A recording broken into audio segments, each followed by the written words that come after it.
Hey, what's up, y'all? This is Anthony Anthem, aka Mr. aka Black Fabio, aka the best in the West, aka I'm just kidding, aka we have a special guest today. Would you like to say your name, sir? The G-Man, Allan Gitlin, the G-Man. That's a tribute to my dad who died on 9/11, not in 9/11. I actually saw the second plane hit from the funeral home, and it's a very interesting story. As I tell, I'm very proud of. My best friend saved my best friend's life by my dad dying. It's a very strange story, but very good story. Wow. My best friend is a very religious Jewish guy who goes to synagogue every day. And he was in the synagogue, and one of his friends said to him, "Hey, could you take me to the train?" And he said, "Listen, I'm going to stay a couple extra minutes because I want to say a prayer for my uncle who's very sick in the hospital." And of course, my dad died at 3 in the morning. We weren't calling anybody till 9, 10 o'clock in the morning. And by doing that, by staying an extra couple of minutes, his train was the first train not allowed to go into the World Trade Center, and he worked in Tower 1. He would have been dead. Wow. So it's a really cool story. I'm very proud of it. And he was super close to my dad also. So it's a really cool story, and I'm really proud of it. And I just tell it all the time, man. That's deep, man. Yep. That's some heavy stuff right there, man. Yep. As a matter of fact, his daughter wrote a paper about it. And they called her over to PA, and she thought her father was dead. And then she found out it was my father. She was upset, but not as upset as she was if it was her father, I mean, well, yeah. I can only imagine. But she was upset, though, because she knew, she was pretty close to my dad also. But, it was a relief to her a little bit that it wasn't her father that had passed away. My father was 80 years old. It wasn't the same thing as my friend who was at the time, 18 years ago. So he was about 44, maybe. Slight difference, Indeed. I mean, but it's a really cool story, and I'm very proud of it, to be honest with you. Yeah. Either way, I'm sorry you lost your dad that day. Yeah, well, you know what? He was the good thing. He was only in the hospital 3 days, so he didn't suffer, as far as I know. And he shouldn't have suffered. He was a good man. He was a good man. So my dad had a huge heart, and I have his heart, and I got my mother's personality. My mother was very outgoing, and my father was a very quiet man who worked and did everything he could for his family. And I'm pretty much the same way, but I'll talk to the wall for it to talk back to me. Of course, my mom would do the same thing. So, she used to tell me all the time, "You talk to the wall, it'll talk." And I wasn't like this. When I was in high school, I didn't say boo to anybody except for my friends. I was very quiet.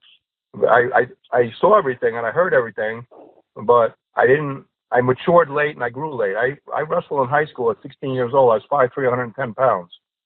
Wow. And here I am at 66 years old, which people don't believe how old I am, but that's besides the point. Yeah, you do not look like you're in your 60s, man. And I'm 6'3", and 220. So you're 6'3"? Yep. Man, yep. I feel short now. I'm only 6'1". Yeah, I'm 6'3" and 220. Yep. I wrestled in high school at 5'3", 110 pounds. I was a lightweight. Well, the second class, like it was 106 and then 110. And by the time I graduated high school, a year and a half later, maybe, I was 5'9", and then I grew after that. Talk about a growth spurt, man. Yeah, I grew late and I matured late. I was a little immature, I think. I grew up in a small town with about 20,000 people, and I was sheltered a little bit. And I tell this funny story. I went to work right out of high school, and this guy that was my boss. Well, I had 3 bosses. My one boss was really my main boss. And he was like 32 years old, working on marriage number 4. And he cheated on all 3 of his wives, and they were gorgeous. And he was cheating on his 4th wife with everything in sight. And I caught him in 6 or 8 months. I caught him in 3 different positions with 3 different women in his office.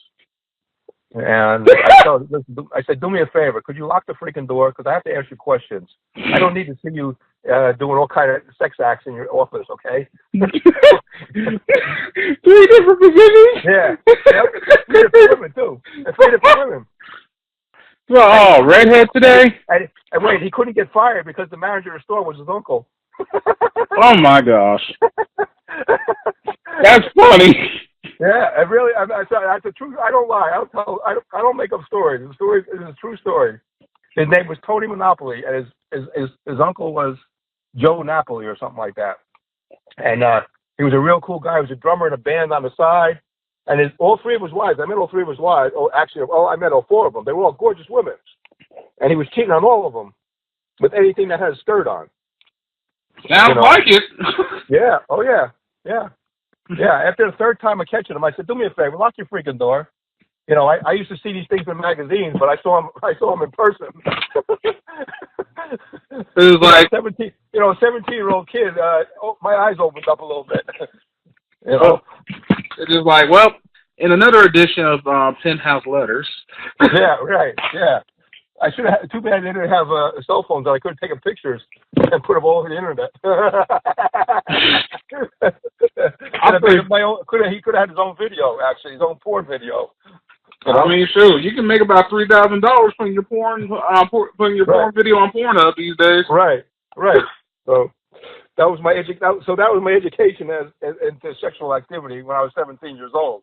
You know, listen, I got in trouble at 13 for stealing my father's Playboy and showing it to the neighborhood. But, hey, this was the real thing, though. I saw. You know, it was wacky, man. I'm telling you, 3 different positions. Doggy style, getting a BJ, and missionary. So, you know, I saw it all. This naive kid from the sticks grew up pretty fast. I'll say. Yep. It was like, well, I learned the anatomy today. Yeah, well, I don't think he minded even. He didn't care. I think the woman did, but he don't think he cared. He's like, man, he wasn't one of those freaky deaky dude. I'm doing what I'm doing. I don't care about if you're staying there watching. You know?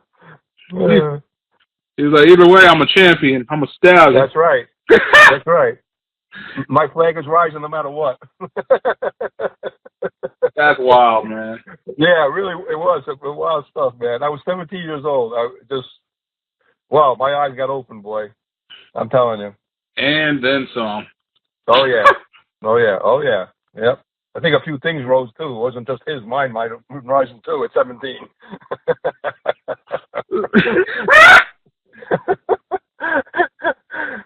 Well, you know, when it comes to that age, you know, it don't take much. It don't take much. It really doesn't, man. The wind can blow, and next thing you know, it boing. Right. At 17, it don't take a whole lot, to set it off. You know. No, at 17. Well, speaking of that, in my act, I do a comedy act. In my comedy act, I do a couple of bits about tattoos. You know, I don't have any tattoos. But speaking about this, it just reminded me of. But I do an act. I do a bit about tattoos where I don't have any. But if I had one, if I was thinking of getting one, I get 2, possibly on my you know what. I'm gonna go there. Leave that alone. One of them would say, "Big cannon shoots at will," and the other one would say, "If you can read this, you're not close enough."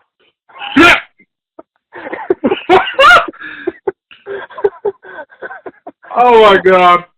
Yeah, I'm a nut job. Yeah, I'm nutty. Yes, I'm nutty. Yes, I am. You know. Well, I appreciate that, man, because everybody needs to laugh, man. That was so, man. How long have you been a comedian, man? I can tell you. I've been a comedian off and on for about 15 years.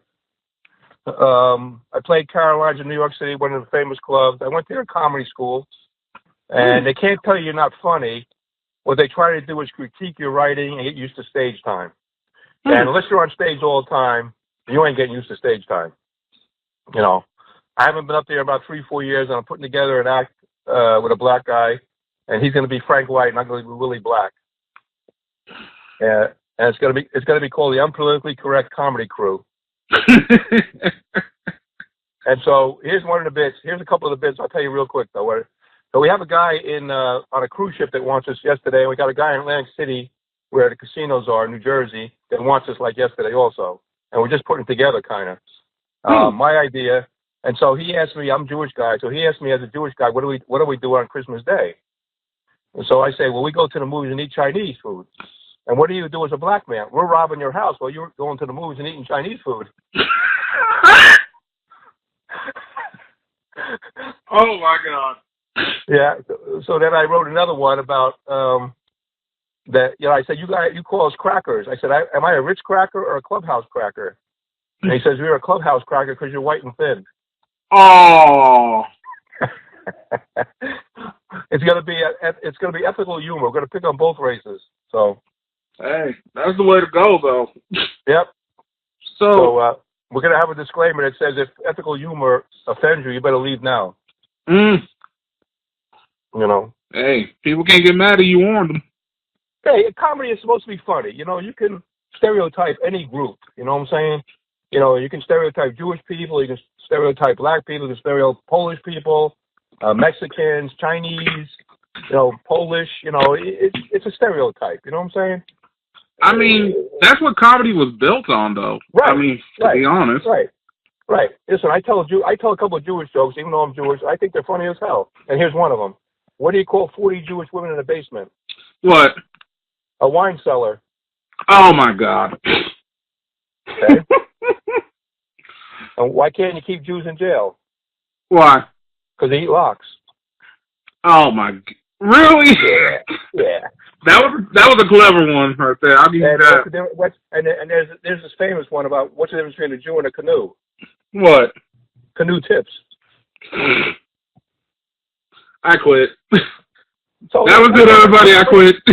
But you know what? It's a joke. It's meant to be a joke. It's that, you know, if you get offended by it, then you have no sense of humor. Right. You know, like I used to work with a guy who was Polish. And he was the first Polish guy in his family to go to college and get a degree. And of course, he said, you can't tell me a Polish joke because if you do, I'm not talking to you. So of course, we told him Polish jokes. Of course, you know. Oh my God. And he wouldn't talk to you for like 3 days. You know. You know, like, come on, man, it's a joke. You know, like I tell a joke about Polish people. Like, you know, these two Polish guys are in a truck and they're going down a hill, and the driver says, "Holy shit, we lost our brakes." And the passenger says, "Don't worry, there's a stop sign at the bottom of the hill."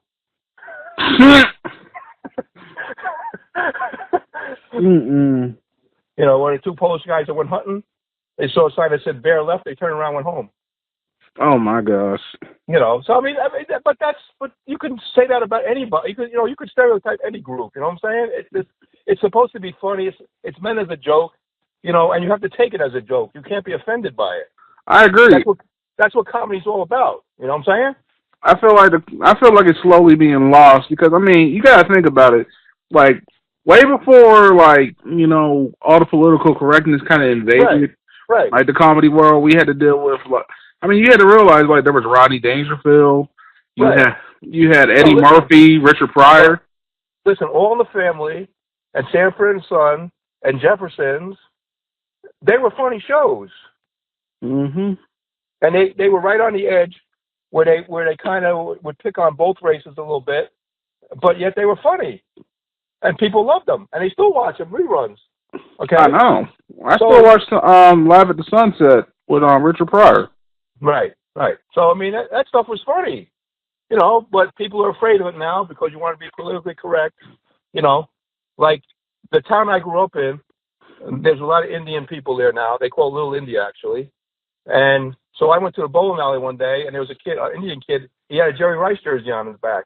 You know, it said Rice on his back. So I went up to him. I said, "Listen, you can't just have rice. You got to have rice and curry." Oh my God! And so the guy took it as a joke, though. He was laughing. He realized I was fooling around with him. You know, so he had a good sense of humor. He was laughing. I said, "You just can't have rice on your back. You got to have rice and curry. Come on, man." You know. And now with Steph Curry, you could actually have rice and curry on your back. Literally, you could have rice and curry on your back. You know. So. But the guy had a good sense of humor. He laughed it off. He knew it was meant as a joke. He knew that, which is pretty cool, you know. I mean, and that's just it. Like, having a sense of humor doesn't make you racist. No, absolutely not. Absolutely not. I mean, I can go down the list of comedians that have said some twisted shit. Oh yeah. And like, I thought the shit was funny. I mean, listen, there's no reason. You don't have to curse to be funny. You don't have to, nigga, motherfucker, that kind of shit. Come on, there's comedy without doing that. You know what I'm saying? I agree. Like, I tell a joke on my act that I borrowed from Buddy Hackett. The Buddy Hackett did on Johnny Carson like 40 years ago. And I give him credit for it because I even say in my act that it's stolen from Buddy Hackett. And it's one of the funniest jokes I've ever heard in my lifetime. And it's clean, but it's funny as hell. And I'm going to tell it to you. Okay. So this guy goes duck hunting, and he shoots down a duck, and it lands on a barn. And he goes to get it. And the farmer comes out and says, "Where do you think you're going?" And he says, "Well, I'm going to get my duck." And the farmer says, "Wait a minute. That duck landed on my barn. It's mine now." The guy says, "You're freaking nuts. I shot it down." And the farmer says, "Let me ask you a question. Where are you from?" He says, "I'm from the city." He goes, "Well, listen, you don't know country rules."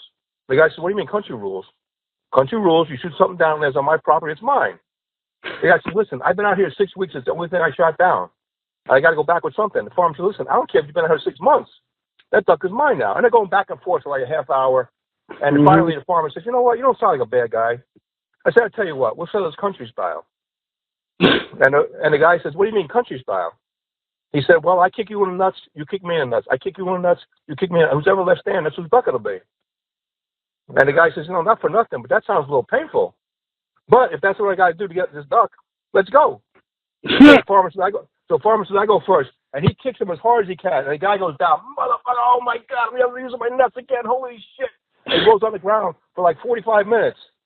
And he finally gets to his feet and he goes, "I guess it's my turn, huh?" And the farmer says, "No, you can have the freaking duck." Oh my gosh.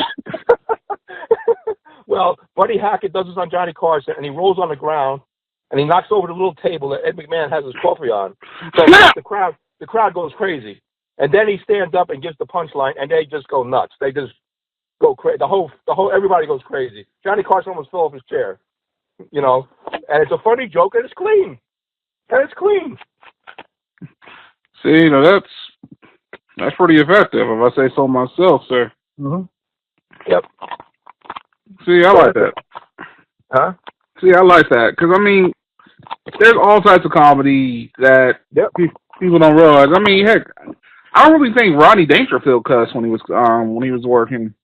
No, I don't think Rodney Dangerfield ever worked. I don't think Henny Youngman or him, either one of them cursed. I don't think.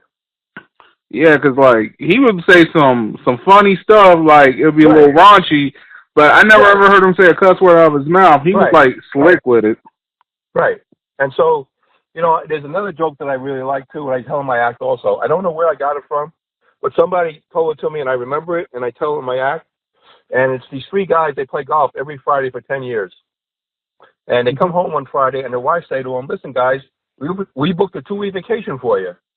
And they go, "Where?" And they go, "Myrtle Beach, South Carolina." They're jumping up and down. "All right, we're gonna play golf. All right, we're gonna play golf." The women say, "Whoa, you can't play golf while we're down there." They go, "What are you, nuts? That's the golf capital of the world, except for Florida." So listen to me. You can't play golf while we're down there. If you do, we're coming home on the next flight. We don't care what it costs you. So as men do, they think about it for about an hour. And they go, "Listen, guys, we're going away. Hey, we're getting away. Well, let's go." So they go. And the first week, they're absolutely dying. Everybody asks them to play golf. There's golf. They can't play. Comes the following Monday. They're leaving Saturday. Go, "Listen, guys, we're booking a 9 o'clock tee time right now. We don't care what the women say. We're playing golf next Friday." So Friday comes, and the three of them show up. And they're talking amongst themselves. "How'd you get here? How'd you get here? How'd you get here?" And the first guy said, "I was smart. I bought my wife a full-length mink coat, and she said I could go play golf." The second guy says, "I did better than you. I bought my wife a brand-new Porsche Carrera 911 convertible. She told me I should go play golf." The third guy said, "You know what? You're both stupid." And they're like, "What are you talking about?" And he said, "Last night I was in bed with my wife. I said, golf course or intercourse?" She said, "Go play 18 holes."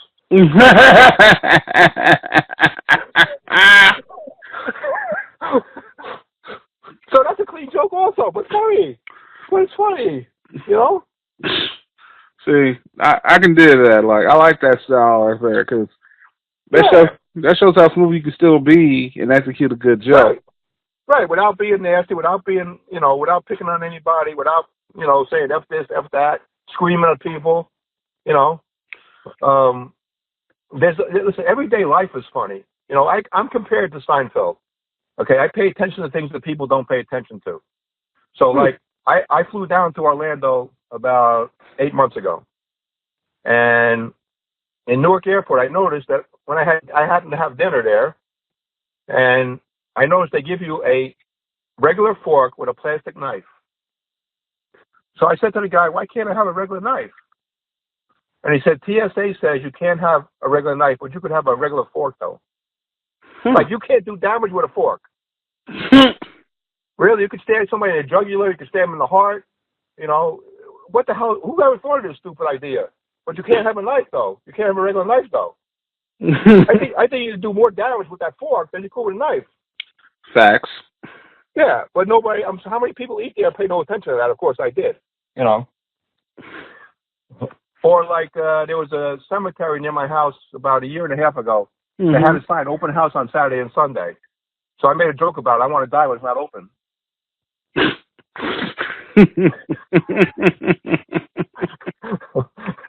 You know, how many people drove by that sign, didn't pay attention to it? Of course, I did. Of course, that's my sick sense of humor. You know, well, stuff like that. It's everyday life. You know what I'm saying? There's things in everyday life that are funny. You know. So I take it you work clean. Most of your company. Well, I usually take a shower every day. Yes. Yes. All right, touche, sir, touche.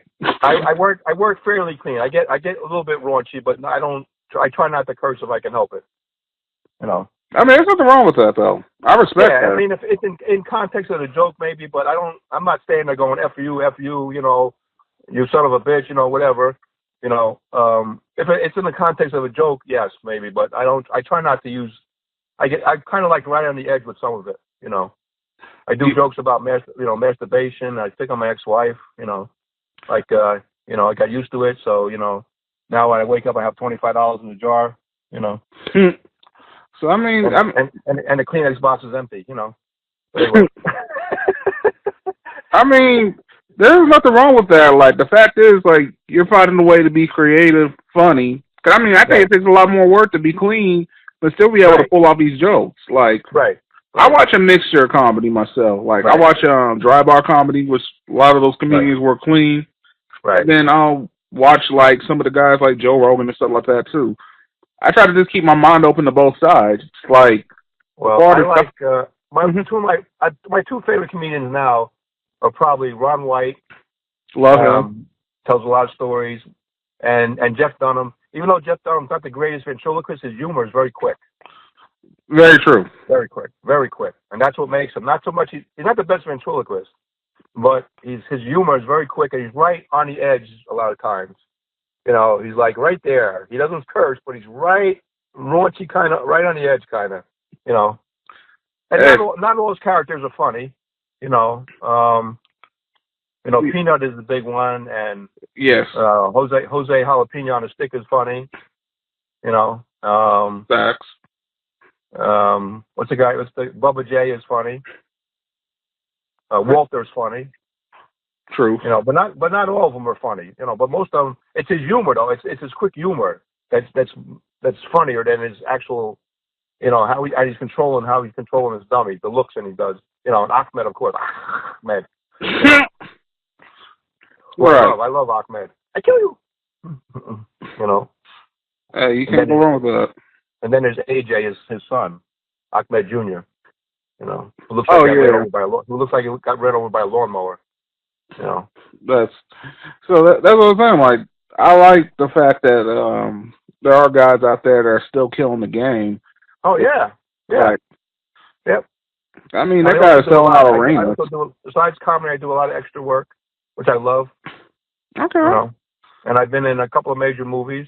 I was in The Bounty Hunter with Jennifer Aniston. If you blink, you miss me, but I got paid. I don't care.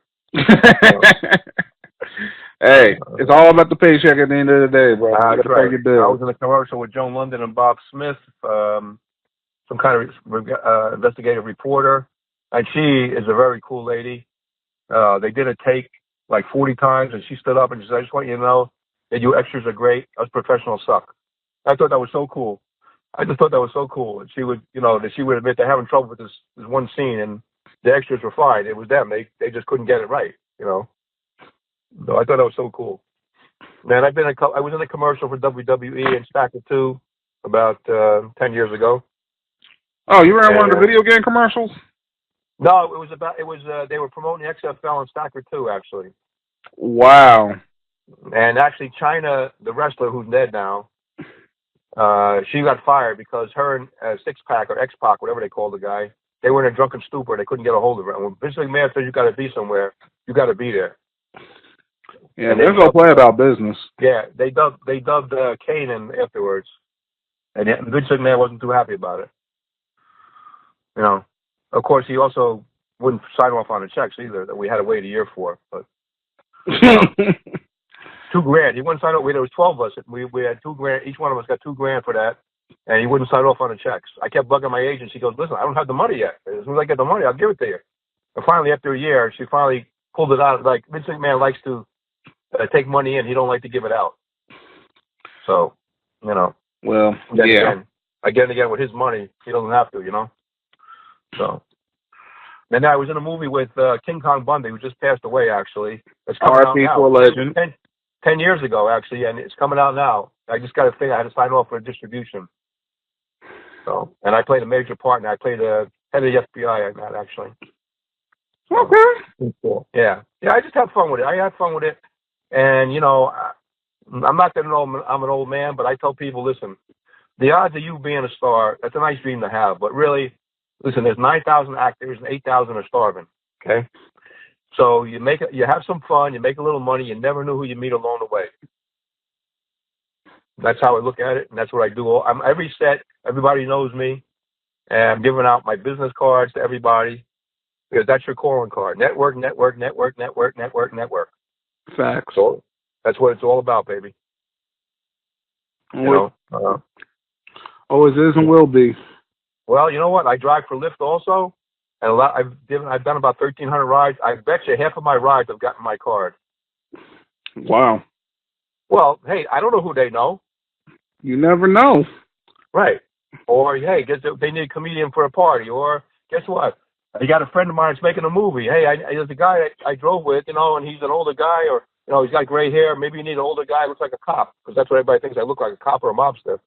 So I actually have a police uniform because I've got so many parts.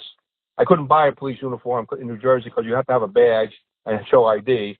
So I bought something from Party City that looks like a police. And I actually been stopped as a policeman, even though I'm not a real cop.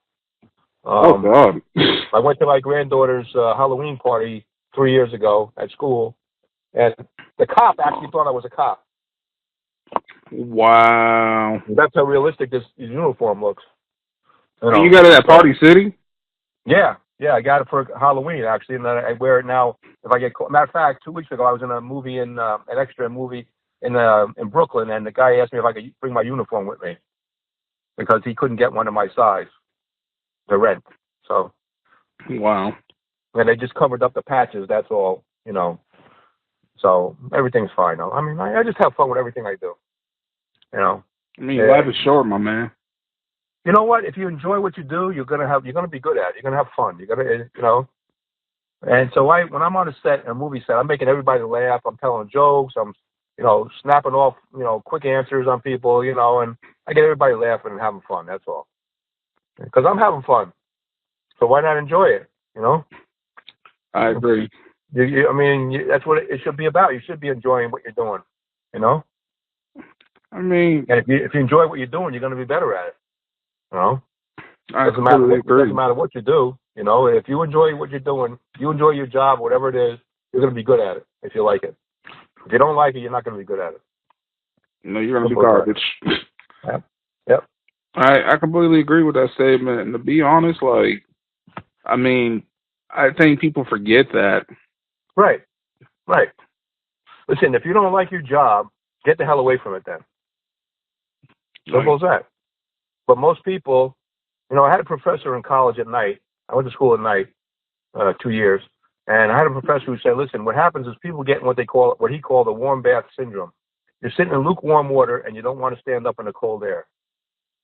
You know it's not good, but you're going to stay in it because you don't want to stand up and get in that cold air. And he's absolutely right. What happens is you get complacent. You do that. Listen, we all do that in relationships also. We stay in them too long because they're comfortable and you know the person, and even though you know it's not going anywhere, you say, let me see if it's going to get better. And, of course, it never does. Okay? It's like I compare it to like a bad movie. You ever watch a bad movie and you say, what the hell did I watch this thing for? Yep. Because you're waiting for it to get better, it never did. And instead of cutting it off when you should have, you try to say, oh, let me see if this is getting better. Next thing you know, it's 2 hours later and you saw the whole goddamn movie. And it never got any better. But if you cut it off after the hour when you thought it was bad, you'd have been better off, you know? But you just don't do it. You just don't do it for some reason. We all don't do it for some reason, you know? Man, that makes sense to me. Now, I always say, you know what? You got to be young and dumb to be old and experienced. I agree, or else you ain't gonna make no trial and error and learn from it. Well, listen. You can't have experience if you don't fall down. You know. Like when you're a kid. You know, if you touch the stove, you know, then the next time it's hot, you ain't gonna touch the stove no more. You know what I mean? But you didn't know that until you touched it. Facts. You know. So you didn't know you're gonna get a philosophy lesson also when you called me here.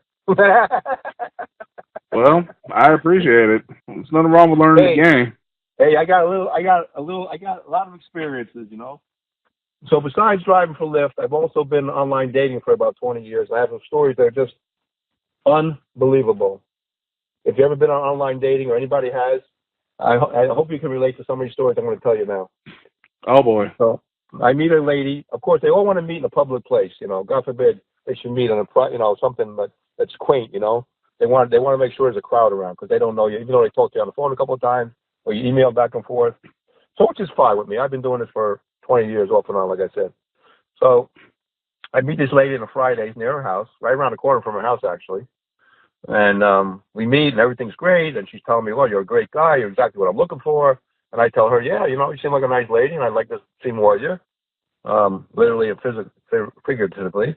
And so on the way home, we texting, you know, hey, I hope you had a good time. Yeah. Looking forward to seeing you again. And she tells me her dog is having surgery. And I'm a dog lover. I'm an animal lover. I love dogs. So I said, I hope your dog makes out okay tomorrow. And then in the morning, I texted good morning. I said, I hope your dog makes out okay, you know. I get a text from her about 4 o'clock in the afternoon. And she says, you know, I can't see you anymore. And I'm like, why? Did I do something wrong? You're too concerned about my dog. Really, lady, what else is going on in your life? Were you cheating on your husband? Were you cheating on your boyfriend? Did you use me for a dinner or something? I don't know. Something else was going on, though, definitely. Okay? So this goes back about 2 or 3 years ago, I guess. I meet this lady online, and she wants to meet at a restaurant in between both our houses. And she gets lost going there. She picks the place, and she gets lost going there. So she tells me that she's got a house in Florida. And so I see this Lexus pull up at Florida place, nice car, and this beautiful blonde comes out in nice shape. I'm like, wow, this is nice. And we have dinner, we have a couple of drinks, and she tells me her husband died 7 years ago, and she works for the state of New Jersey, and she got a good job. She's been here like 25 years or whatever, and she has a house in Florida.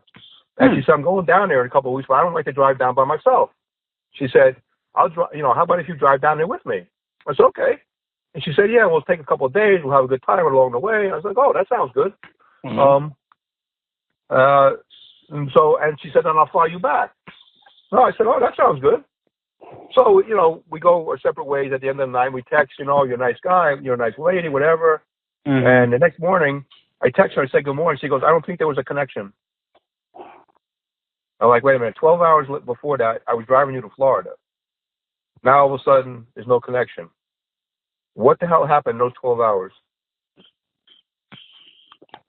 I have no idea. Either she was cheating on her husband, maybe, or something was going on, because you can't be saying that I'm driving you to Florida at 9 o'clock at night, at 9 o'clock in the morning, the next morning you tell me there's no connection.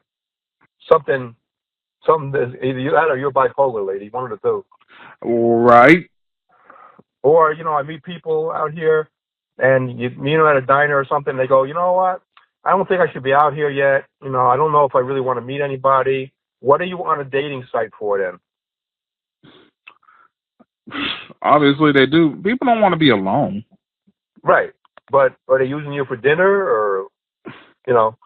I don't meet people at Dunkin' Donuts or Starbucks. If you can't afford dinner or lunch, you shouldn't be dating. Okay? I agree. You're talking about $25 or $30 or whatever. Come on. If you can't afford that $30, Now here's an example. I met a lady at a diner near my house. She wanted to meet at a diner, very nice diner. I know her very well. Nice, good food and a nice place. And she wouldn't. The pictures that she had online were only from the waist up, which is fine. A lot of people do that, you know. But so she gets there and she's a little wide on in the hips, but she's not. But she seemed like a nice lady, so I'm not going to judge her by that, you know. And so she says to me, "I just want you to know that my husband died 7 years ago, and I had to ask my son if I could meet you tonight." I go, "Wait a minute, you're 60 years old, and you had to ask your 35-year-old son if you could meet me tonight." She said, "Yeah." So I said, "Listen," I said, "I've been out here about 20 years off and on. Probably now it's 25 years. And I said, what's going to happen when you go out with somebody 3 or 4 times and they want to go to bed with you? Are you going to have to ask your son?" And she said, "Why are you being so nasty?" And I said, "Listen, I'm not being nasty. I'm telling you what goes on out here. Okay? You don't know what goes on out here. You're just coming out here now. And this is what goes on. And if somebody takes you out 3 or 4 times, after the 4th time or the 5th time, they're going to want to go to bed with you. Okay? It's not like when you got married years ago that maybe you were a virgin until you got married. That don't work that way now. You're not a virgin no more, okay? Okay? So the guy's going to want to go to bed with you after 4 or 5 times that he goes out with you." And she said to me, "Why are you being so nasty?" I said, "Listen to me. I'm not being nasty. I'm telling you reality of what's going on out here. If you can't accept it, then you're not ready for this yet." And she said, "Well, I think I am." I said, "Well, we're going to have dinner, and it's going to be the last time you ever hear from me, no offense, because I don't think you're ready." Wow.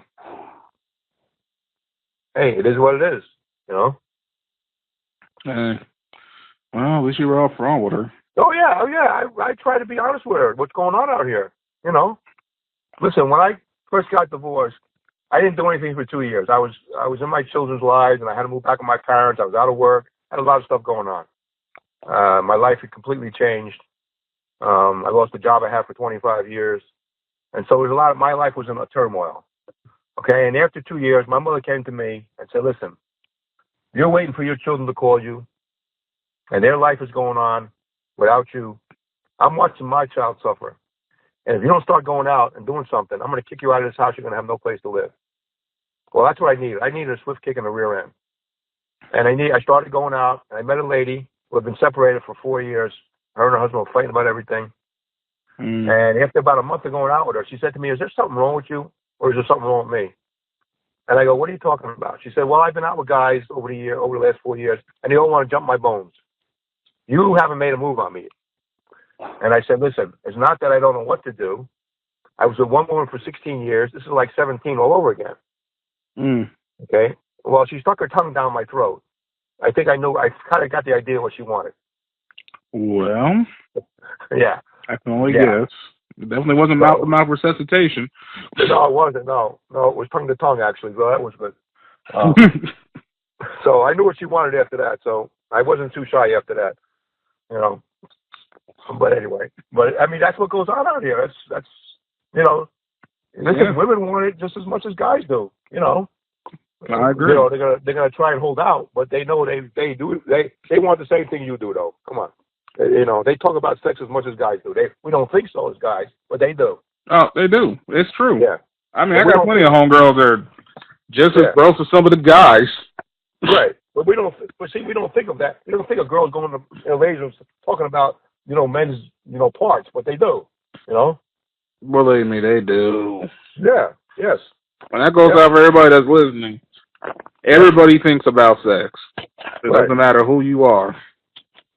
Well, sex, when you're in a relationship with somebody or just going on a booty call, sex brings you closer to the person.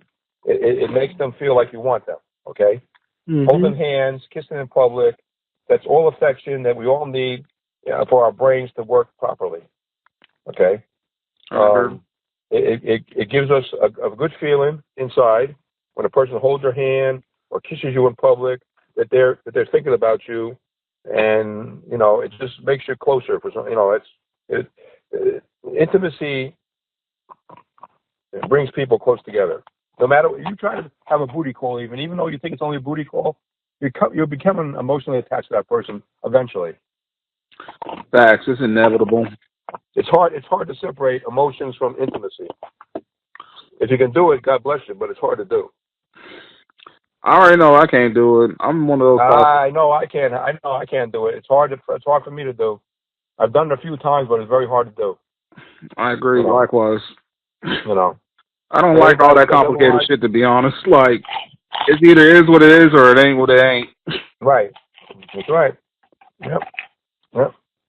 So, I completely understand that very, very well. Yeah, I mean, even though, like, I'm not even 30 yet. I turned 30 this year. It's all right. Have a good time. I'm still learning, man. It's still a learning thing for me. It's all right. So I didn't think you learn if you don't have experience in it. I agree. Mm-hmm. Completely agree. Some good, some bad, but for next time. Man, you're speaking raw facts right now. I appreciate these gems you're giving me. Right, listen. You know what they say? You don't have a good partner, you better have a good hand.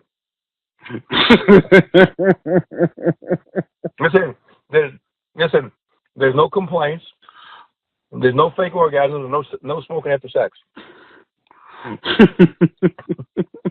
That's actually in my act, actually. Touche. Yep. Hey, you gotta do what you gotta do sometimes, I mean, that's the way it is. There's nothing wrong with it. It's natural, actually.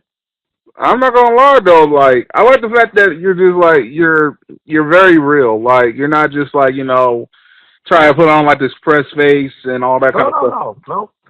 I'm about as real as you can get. Well, I definitely respect that. I don't put no airs on. I say things exactly the way they are, man. That's the way I am.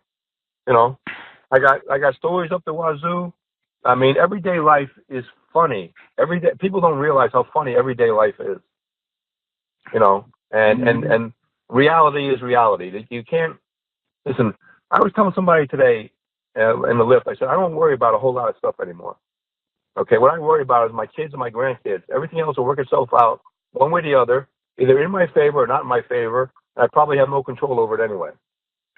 So no sense worrying about it because you're only going to make yourself nuts. Okay? True. Stress and worry can do a lot of things to your body. And most things, you may be in a certain spot now, but that doesn't mean you're going to be in that spot tomorrow. Exactly. Okay?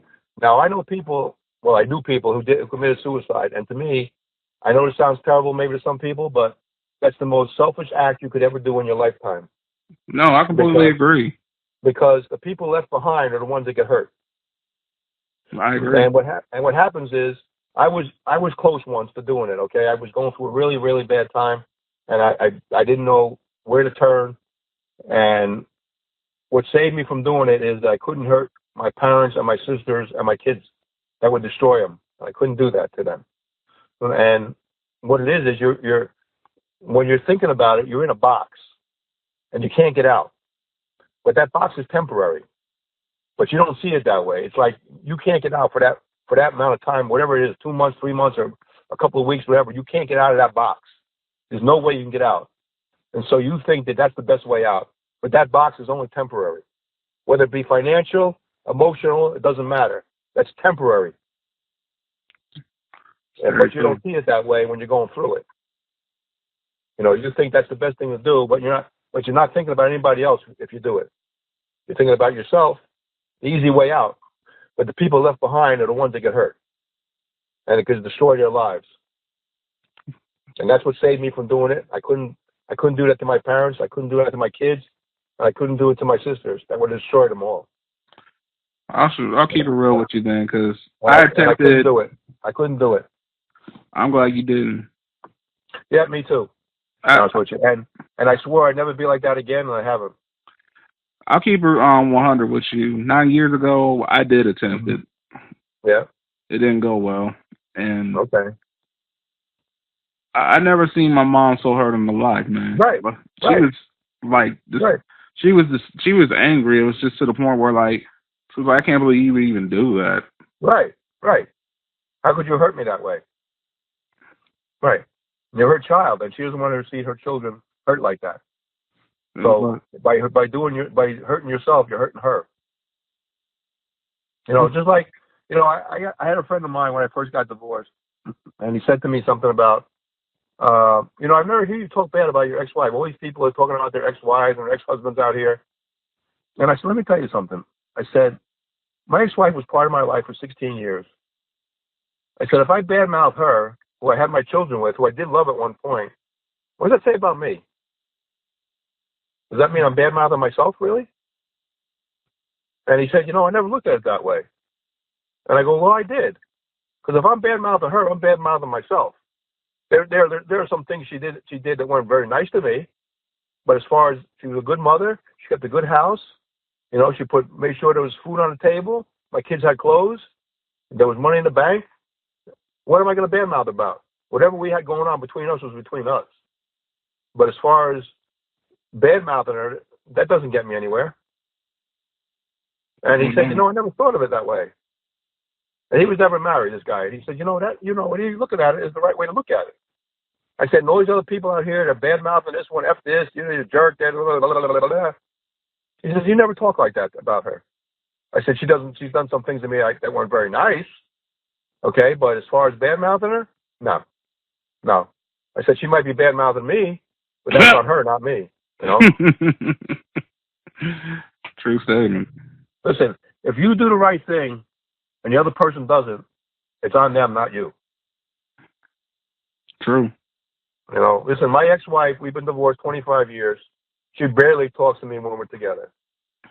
Okay? What she's angry about, I have no freaking idea, because she lives in a 15-room house that's worth $500,000 that I built and paid for before we got divorced. It's custom built. And she lived there with her new husband of 20 years now. She's actually married to him longer than she's married to me. Okay? She's lived a lot better than I have in the last 25 years. And I say to people, listen to me. I said, I'm going to tell you a piece of advice that you may not realize now at a young age, including you. Houses and cars and money can be replaced. Your happiness and your sanity can't be. Facts. Pure facts. Right. Well, here's the thing. I tell people, listen, right now I share a house with two other people. So I lived in a nicer house, a 15-room house on a half an acre of land. I think it was a little nicer than what I'm living in now. Okay, I drive I just got a new car, but I used to drive a little nicer car, not much nicer than what I got now. And I had more money in the bank when I got divorced than I have now. Guess what? I'm still living, I'm still breathing, I'm still laughing. Okay? That's more important to me. Houses and cars and money listen, we all need money to survive. We all need a car to get around, okay? We all need a place to live. But guess what? It don't have to be a mansion. It don't have to be the best car in the world. And you don't have to have, $1 million in the bank. Okay? If you're breathing and you're living and you're having fun, enjoying what you're doing, that's important. I think you're doing it right. It really is. And I wake up every day with a smile on my face. The attitude you hear on the phone here, that's what I have every day. I have fun with everything I do. I'm a little nutty. I'll talk to anybody. As wacky as I am, I know I got a good heart. And here's an example of it. Last week, I went to a place down in the Jersey Shore to have lunch. And this guy walked in on oxygen. He barely could walk, actually. He walked in with his wife. I didn't know what they had or didn't have or could have or should have, whatever. And we started talking. He had trouble talking, actually. I was talking to his wife. They come back from Florida. They have a house in Florida. And when the bill came, I took his bill. And he said, what are you doing? His wife said, what are you doing? I said, I'm taking your bill. She goes, why? I said, because I feel like it, that's why. I said, your bill and my bill comes to about $30 maybe. I said, I'm 66 years old. What does that come out to? 50 cents a year? 40 cents a year? It's a big deal. They were flabbergasted by it. They went outside to a brand new Mercedes. Okay? I didn't care what they went. I didn't care. I didn't care what they had or didn't have. It didn't matter to me. I just felt like this guy doesn't have probably too long to live, to be honest with you. And I just felt like taking their bill. See, that just means you got a good spirit and a good heart, my man. Yep. Hey, you know what? If more people were like that, we wouldn't have so many problems in the world. True statement. You know, but people are out for themselves. They don't think about anybody else. Here's an example. Yesterday, I went to dinner at a Perkins Pancake near my house, and one of my friends has two 16-year-old twins, and his daughter is 26, and her husband and their 3-year-old boy lived there. So I was paying the bill, and I saw these big round cookies with they're like sprinkles on the top of them. So it was like 6 for $8 or something like that. So I said, give me 6 of them. I went to his house, which is only about a half a mile away. And I said, hey, his grandson's name is Aiden. I said, Aiden, these cookies are for you. So he took one lick of it. He actually licked one and didn't like it. So I said, listen, I ate one. The rest of them you can have. Now, his 16-year-old daughters came out. They said, oh, Uncle Al, thank you. You know, we like these. Hey, I wasn't thinking about myself. You know, I was thinking about them. You know what I mean? And my friends who really know me well know that I think about other people before myself. What's the big deal? If I know, you know, that like my buddy's not he doesn't follow football or baseball or basketball. He's a fisherman. So if I see something with fishing, I'll send it to him online, or hey, I picked this magazine about fishing. You want here, take it. You know, right? What's the big deal? What's the big deal? You know what I mean? What's the big deal? You know what I mean? You know, if I know you like something, like my friend here, my best friend, they love the Devils here. So I got something from the Devils the other day about reduced tickets for next year. I sent it to him and his son on emails. I'm not a Devil fan, but you guys want to go? Here's a way to save some money. You know, what's the big deal? What's the big deal? You know what I'm saying? And knowing them, I know they'll probably ask me to go with them, which is fine. I'll go watch it. I will watch it anyway if they ask me. You know. You know. Hey, last year I was at the NFL draft in the Meadowlands in New Jersey. I won a contest online, which I forgot totally about. And it was 2 tickets to the Verizon Skybox to watch the draft, free food and free drinks, but you couldn't have alcohol, regular, you know, soda and stuff like that. So I took my best friend's 21-year-old son, who was ecstatic. Here we are watching the first and second round from a Skybox. All right? Mm-hmm. Now, I didn't have to take him. I could have taken anybody, but I know this kid's a big sports fan. And so I said, hey, you want to come? Come on. Let's go. Hey, I didn't have to take him. I could have taken somebody else, but I knew he'd go crazy about it. It's a once-in-a-lifetime thing to be at the actual draft, in the Skybox yet, watching the draft on a Jumbotron.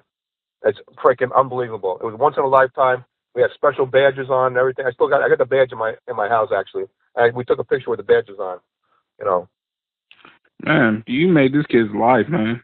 Oh yeah, he was ecstatic. Are you kidding? Oh yeah, he couldn't believe it. Matter of fact, he was supposed to go this year, but it was a Jewish holiday. He doesn't go like stuff like that on Jewish holiday. Oh, and I still don't think the Jets or the Giants made a mistake. You know, there's all this stuff in New York about this kid Jones that they picked from Duke. But you know what? You don't know what this guy's going to be. You don't know what any first rounder is going to be. There's plenty of first rounders that never made it in the NFL. Okay? It's a crapshoot. You have third rounders and fourth rounders and unsigned guys that make it, and you have first rounders and second rounders that never make it. So it's a crapshoot. Okay? You have no idea. Just because they're good in college doesn't mean they're going to be good in the pros. Or the guy may not be that great in college, and all of a sudden he turns into a star. You don't know. Look at like what we got in Kansas City. We got Patrick Mahomes. We wasn't sure what we were going to get. I mean, we got one of the best quarterbacks in the league right now. Right. He's a good young quarterback, and he's learned the game very well. He's picked it up real quick, you know. But when you drafted him, did you know if he was going to be that good? You didn't know. I mean, you hoped he was going to be that good from his resume, but you didn't know if he was going to make it or not. Exactly. Because, man, we've had some players, man. Like, we've gone through a lot of quarterbacks in the last decade. Right. And you tried a bunch of guys, and it for some reason didn't fit into the system, or it just didn't work for them. Right. You know, it's a crapshoot. You know, it's a crapshoot. Listen, Aaron Rodgers sat behind, you know, everybody for 4 years before he made it. Okay. You know, some of the other guys, you know, they sat before they made it. Not everybody makes it right away. Not everybody picks up the systems right away. It takes time sometimes. Even in baseball, you got these number one picks that are all over the leagues. That all of a sudden, 2, 3, or 4 years later, now they're a star because they matured. They figured out the league a little bit. You know, I think everybody's talking about Zion being the first draft pick for the Knicks. Okay, that's a big thing in New York, and I think he should stay in school another year. How about that? I don't think he's mature enough for the NBA. Look what happened to what's the other guy from Duke, Jabel Parker or something like that. What happened with Jamel Parker? Well, he didn't really make it. You know, he came out. He was the best thing since sliced bread, and all of a sudden he disappeared. You know, but this kid is a good player, and he's good and he's big, but he needs a little more seasoning. I don't think he's ready for the NBA yet. Listen, he dominated college, but college ain't the pros, baby. Okay, there aren't guys the same size as you in college. There's going to be plenty of guys in the NBA the same size as you. 6'8", 270. There's guys 6'7", around the same size. There's guys bigger than you, taller than you, can bench more than you, got bigger physically than you. You have to learn to deal with that, and you may not be able to deal with it. I agree. So stay in college and get your shot down more. You know, 3-pointer and your free throws, get them down more. Learn how to play off the ball a little more. Maybe come out a little more than what you're used to. You know, the NBA, the centers they're pretty much non-existent now. You know, so you're kind of like in between 6'8", 270. What do you play? Do you play center? Do you play guard? Do you play what? I don't know. You know, he's kind of in between. He's kind of like well, I mean, LeBron, of course, is the best. You know, I mean, I still say he's the best, but even though I don't like his attitude sometimes. You know, I don't. His baby stuff. I mean, his baby. Every time he doesn't get a call, he stands there and watches the ball go down the other side of the court. You know, and when he goes to drive, they just get out of his way. You know, I mean, but listen, Durant and Kawhi Leonard, they're right up there with him. You know, I'm a huge Durant fan. They can control the game. You know, I mean, when you got monsters like that in the court. Yeah. You got to think to yourself. I mean, the game has evolved even from the time Jordan was there. Right. I mean, Jordan.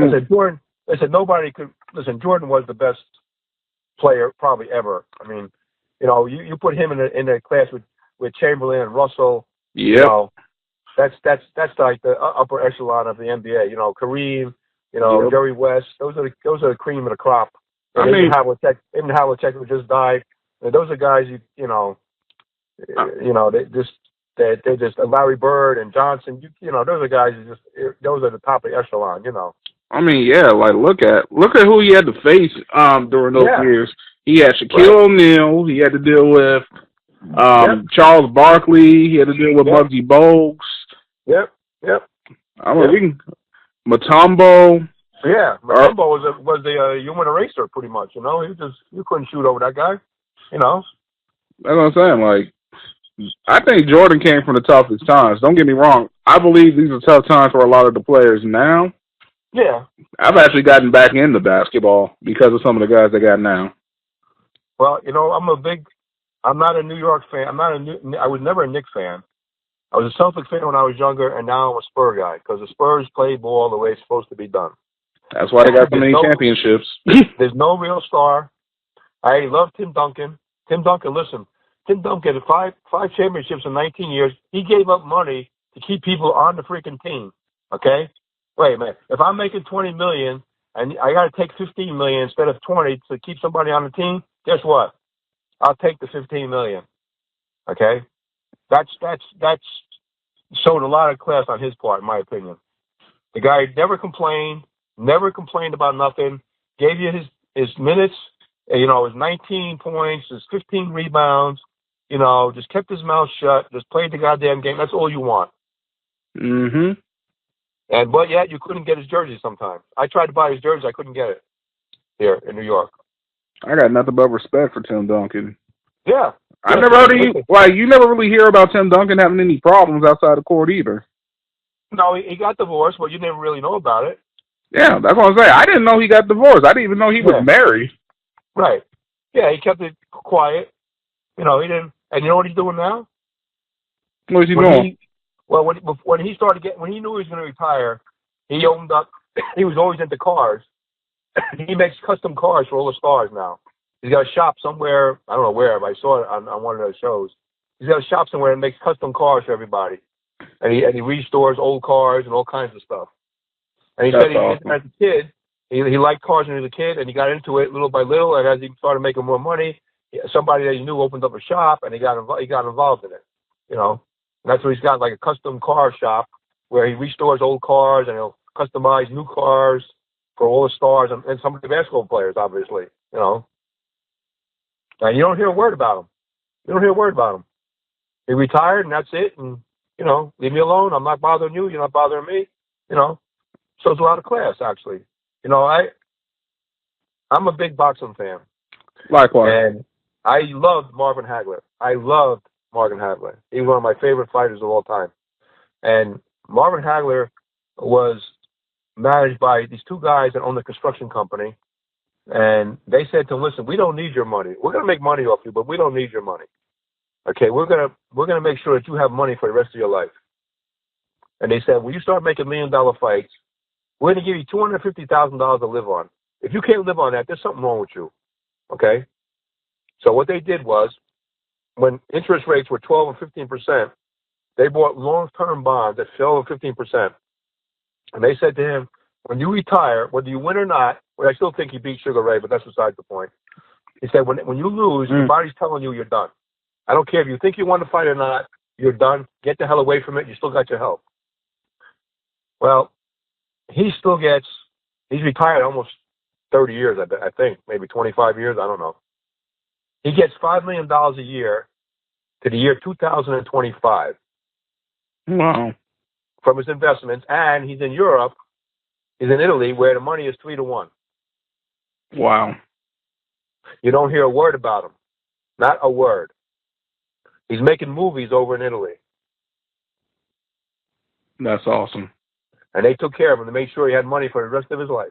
Listen, these athletes didn't learn from Joe Louis or even in more recent Mike Tyson. How's that? If Mike Tyson hadn't married his third wife, he'd be flat out in the street probably. He'd probably be dead by now. Mike is just now getting it together. She straightened him out. They got a nice home in Las Vegas. Yeah. He got some money. He's making some money traveling around and giving his tours and talking about his career and what he did wrong, you know. And see, the problem with Tyson was Customato found him in juvenile detention home at the age of 14. At the age of 14. And the reason why he was in there was he used to sit on a bus in Brooklyn and see somebody take out their wallet and see how much money they had in, and then when they go off the bus, he'd knock them out and take their wallet. Yeah. And so he ended up in juvenile detention. And somebody in the juvenile system said, hey, there's a guy in here who's got a hell of a punch. He's raw, but he needs some refining. Now, Customato was Floyd Patterson's manager and also somebody else that was a middleweight, I think, that they were champions. So he kind of adopted Mike Tyson. Yeah. And when Mike Tyson started getting older, he had Teddy Atlas be like his bodyguard, his chaperone. At 1 o'clock, he had to get him in the house. That's it. Get him in the house because he's going to get in trouble. He's a boy in a man's body, and he's got the brain of a peanut. Okay. He's a street thug. He doesn't know anything. He's not refined, and you got to get him off the street because he's going to only get in trouble. So when Customato died, and Don King got a hold of him, Don King said, well, you're a grown man. You could do what the hell you want. Well, that's when Tyson's career went down the toilet and kept going down the toilet until it rock bottom when he ended up in jail for that possible rape thing. Unfortunately, okay. Yeah. If Customato hadn't died, that probably would have never happened. He could have been the best ever champion. But instead, he couldn't deal with what was going on in the ring. He couldn't deal with the stuff outside. And his career went down the toilet. And it wasn't for his third wife now. Now they got a house in Las Vegas. They got a couple of kids. He's got some money in the bank. He's going around touring, doing a few things here and there. He's staying out of trouble and realizes what he did years ago was a mistake. I mean, but if he hadn't met this woman, he probably would have been dead in the street. He admits it too. He'll admit it. Yeah, because like I listened to his podcast, Right. a lot. And yeah, he says like his third wife saved his life. Right. Right. Yep. Listen, Joe Louis ended up broke. You know, Max Bear helped him out. And Max Schmeling helped him out. They gave him money, but he ended up being a greeter in a casino. How degrading could that be to a champion? To be and meet you at the door and say, "Hey, I'm the Brown Bomber." Really? How degrading could that be to you? That's got to be brutal, man. Right. But you know what happened when he was making all his money. You know, he was playing golf for $100 a hole. The only problem was he didn't know how to play golf, and his friends were suckering him. Wow. And he didn't have much of an education, and he ended up broke. So Max Schnelly and Max Bear, who he knocked out, both of them, they helped him out. They actually gave him money when nobody knew it, though. You know, he was too proud to ask them, and they actually gave him some money to keep him going for a while. But how degrading could that be? The heavyweight champion of the world, and you're like a guy at Walmart greeting people. Really? You know, because he didn't have education and he blew through all his money. And you know, I would think that some of these athletes would learn from that, but they don't, obviously. You know, as an example, I don't know if you know who Dexter Manley is. I do. Okay, Dexter Manley played for the Washington Redskins, got 2 Super Bowl rings. You know he can't read and write. That's rough. He got out of football, and he said, "I can't get a job because I don't know how to read and write." He went through high school, went through college, made millions of dollars playing for the Redskins, and couldn't read and write. How does that happen? Basically, it's because they favored him as an athlete. Right. They didn't care. Right. They pushed him through school, and he thought it was great. You know, I'm getting education, I'm getting a degree and all this. And people were taking tests for him. But guess what? Here the man gets out of football at 35 years old and can't get a job because he can't read and write. How long do you think that money's going to last? Hardly ever. That money's going to go down the tubes eventually. Listen, when you have nothing coming in and you have a lot of money going out, eventually the well goes dry. That's just the way it is. You know, you got more going out than coming in, the well goes dry eventually. You know? So. I mean, that's a lot to think about, though, man, because, like... Yeah, that's the truth. I mean, you know, there's a lot of athletes talking about, you know, the fact that they feel like the league should give the athletes options to figure out, to learn how to do investments and things of that nature, or at least get some type of coaching so that way they don't end up broke after their career. Because you never know what's going to happen in football or any. Well, you know what? Here's an example. You know who Bobby Bonilla is, right? Yes. Well, Bobby Bonilla is still making $5 million from the Mets for another 7 years, I believe, because he took a contract that was a payout over so many years. Instead of taking it all in one lump sum, he took it in a payout over like 20 years or something.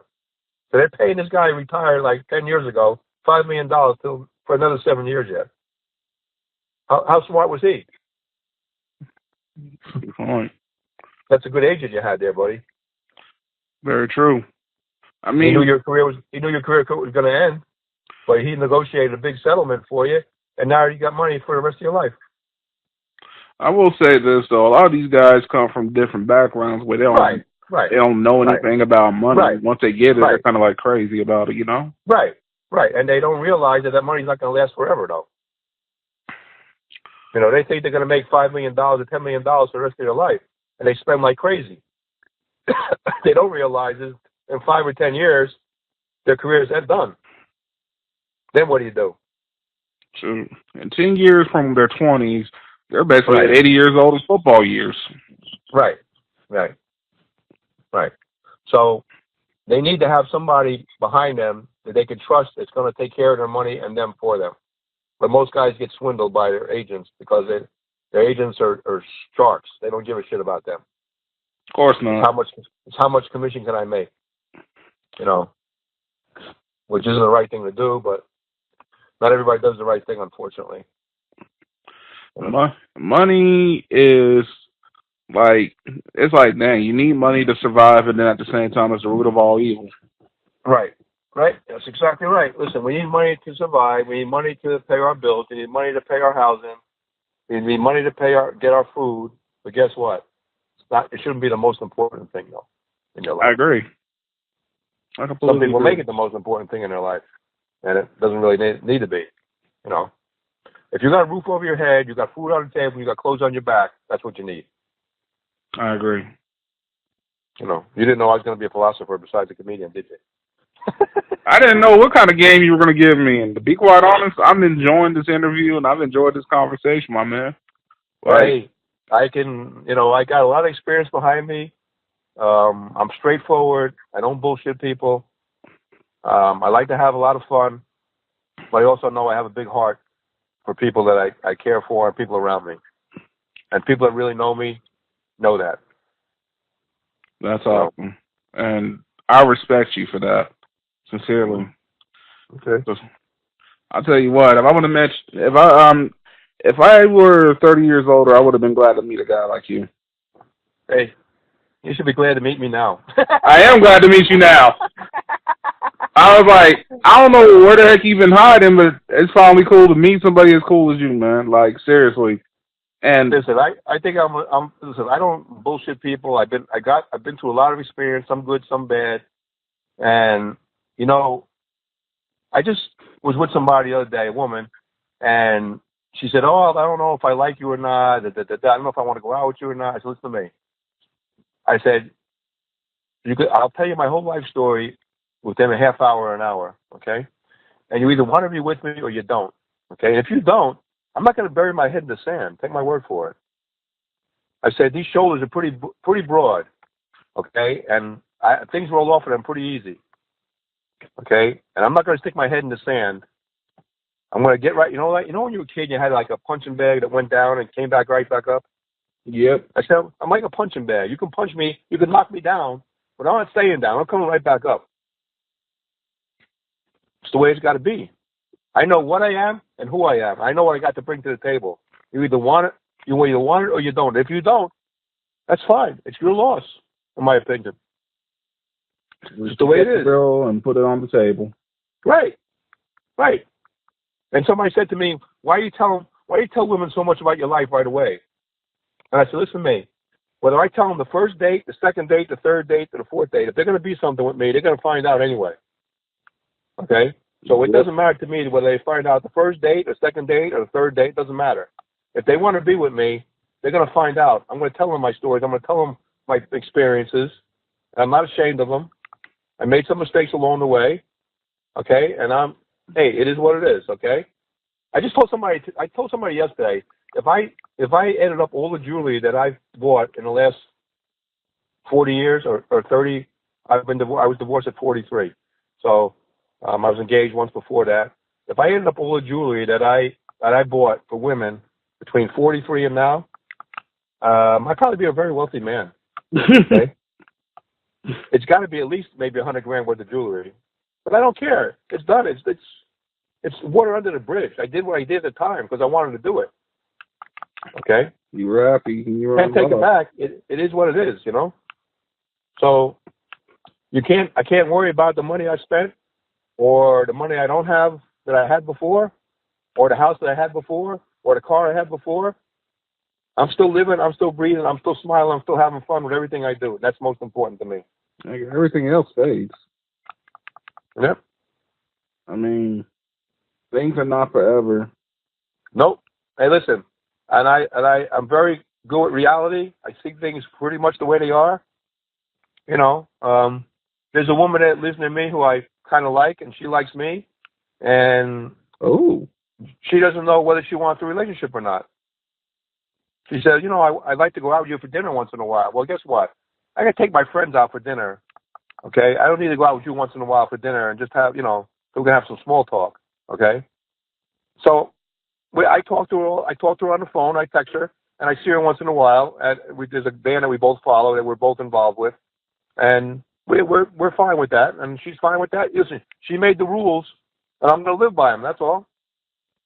But I'm not waiting for you. I'd like it to be more, but I'm not going to wait around for you. to decide what you really want or not want. You're not going to hold my life up. That's not fair at all. No, I went out with somebody about 8 years ago. I met this lady, and we hit it off real well. And we went out like 3 or 4 times, and she said to me, you know, I have a problem. I go, what's the problem?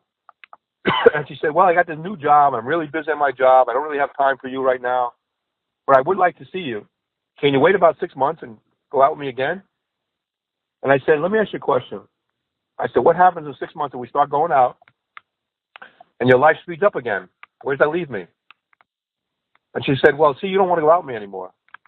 I said, no, I didn't ask you that. I asked you a question and you couldn't answer it. I said, so I'm supposed to wait for you for 6 months, not do anything with anybody, and start going out with you again in 6 months, or it might take 8 months or a year for you to get over whatever you're going through. Okay? So I'm sitting idle for that 8 months or 12 months, when I could be meeting somebody else possibly. Okay? And then we can start going out, and if your life speeds up again, then you're going to say, hey, Allan, guess what? I like you, but my life is moving too fast right now. I can't see anymore. I mean, where does that leave you? Guess what, honey? I ain't waiting for you. Sorry. Ain't happening.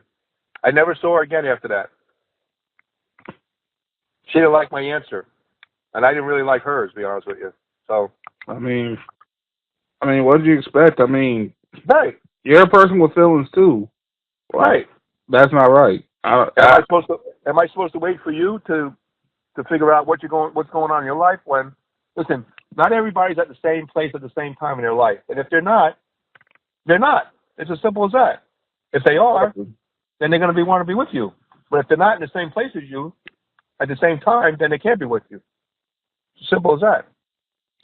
That means they're not worth the time or day. Obviously, they Right. got other things in their mind and their life. They can't focus on a relationship. That's right. Absolutely right. Right. So, hey, Anthony, this has been a great interview. I really appreciate everything that you've done. I think I took up a lot of your time already. Sure, you didn't take up my time. You made my time, man. I appreciate it. All right, man. Well, listen, you can have me on any time again. I really enjoyed this. Listen, you see, I enjoy talking. I have no problem talking to anybody about anything, to be honest with you. So I didn't really even have to do much. I was able to just kind of enjoy it. Like, I've been soaking in a lot of game this week, and I gotta say, this is definitely like top tier right here, my man. Because like you really, I like the way that you express yourself, and we definitely gotta do this again. Yeah, absolutely, no problem, man. Anytime you want to do it again, just let me know. Most definite. So, ladies and gentlemen, Gman right here. Gman, Allan Gill. You can go to my website, www.the-g-man.net, and you see everything I've done. And if I put sometimes I put stuff that I'm going to do, sometimes I don't know what I'm going to do. Till it happens. But I put everything up there that anybody sends me a link to that I've done, a podcast, a Marlin, or whatever. As soon as I get a link to it, I put it up there and try to help them out also. So.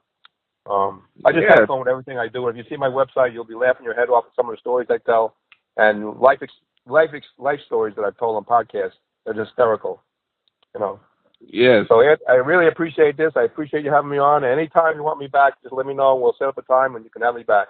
You got it. All right, man. Enjoy the rest of the evening.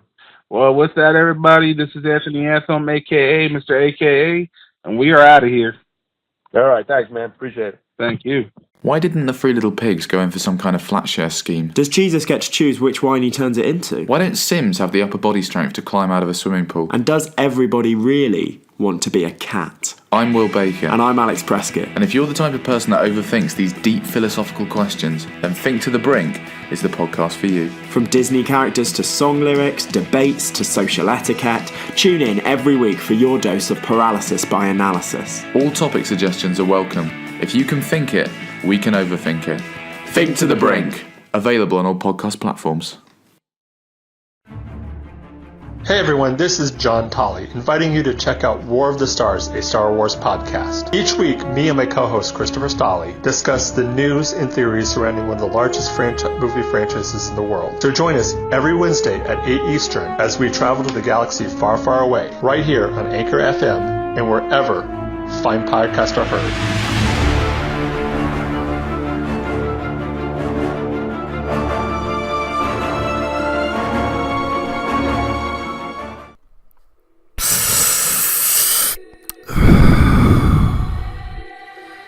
You know, when you need CBD, vape juice, or a new mod, go to Vape Scorpion. 10859 Boston Avenue, Philadelphia, PA 19116.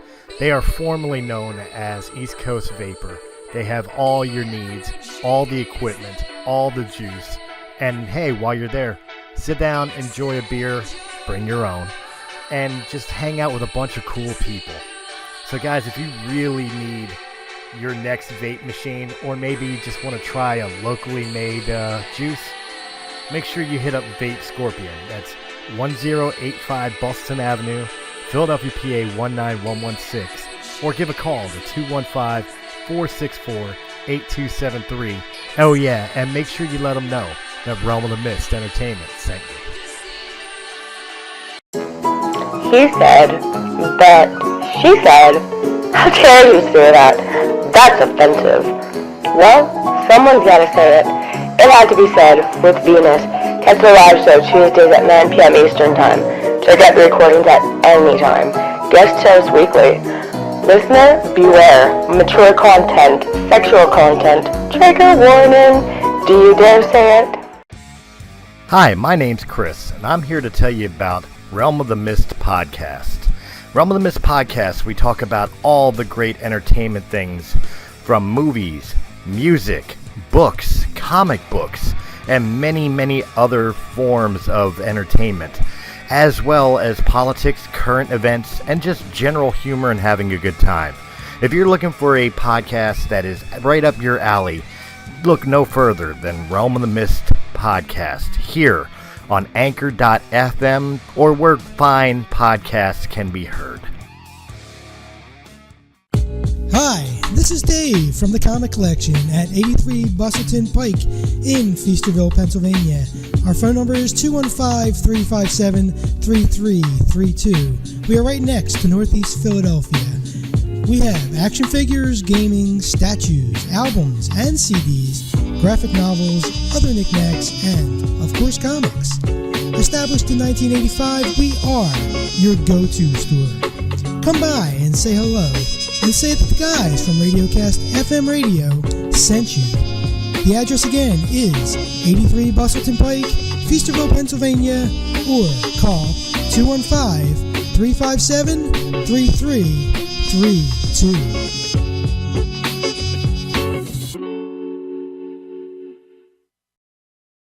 Three-eyed turtle? Is that alright?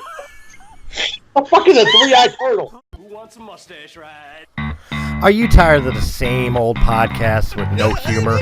Well, join us for After Hours, where everything is funny, at least to us, on Anchor.fm and where quality podcasts are heard.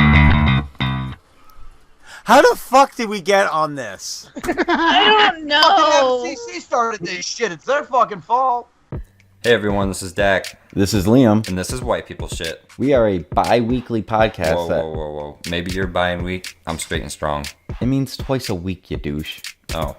Yeah, listen to us twice a week. On White People Wednesdays, we talk about gay stuff, zombies, superhero sex positions. And on Featured Peep Fridays, we interview the Featured Peep of the Week. Yeah, like a fucking furry. Just search WPS Podcast and look for the white dude in red pajamas. We're on Apple Podcasts, Stitcher, Spotify, YouTube, and anywhere else you get your podcasts. We believe in equal opportunity humor, where all things can be made fun of. So if your feelings get hurt and you're offended, you can always eat a dick.